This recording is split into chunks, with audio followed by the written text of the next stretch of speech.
C'est le maire de Roubaix qui a fait une polémique. Justement, je sais pas, mais... Ah, mais attendez, je sais pas si lui aussi a consumé des produits insolites. Le problème, c'est que je pense mais que le maire de Roubaix a dit qu'il ne voulait pas qu'une école de la République porte le nom de Samuel Paty parce qu'il trouvait que c'était... Mais Perico, arrêtez de me spoiler tous mes sujets, quoi. Mais quand vous lancez vos trucs, vous aussi, vous faites... C'est incroyable. Là, j'ai plus rien à dire, vous faites à moitié de mon sujet.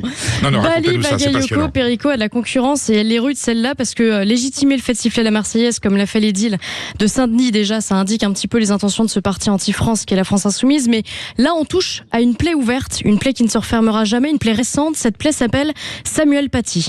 Il y a des noms qui, par la force des choses, deviennent sacrés, deviennent intouchables, deviennent des points de convergence, nourrissent la cohésion nationale malgré eux. Dans le cas de Samuel Paty, son nom est évidemment associé à la lutte contre l'islamisme et le séparatisme, lutte à laquelle tout le monde devrait prendre part. Eh bien, pas tout à fait, pas tout le monde en tout cas, pardon. Comme vous le savez, puisque la France Insoumise n'a pas décidé d'en faire un combat, mais un électorat. Alors jeudi dernier, l'élu d'opposition à la mairie de Roubaix, Dalila Chérigui, a proposé que le nom de Samuel Paty soit attribué au futur groupe scolaire en construction dans la ville. Une initiative destinée, selon elle, à inscrire durablement sa mémoire dans la vie de la commune et de rappeler aux jeunes générations les valeurs fondamentales qui, selon elle, constituent la République, à commencer par la laïcité et la liberté d'expression.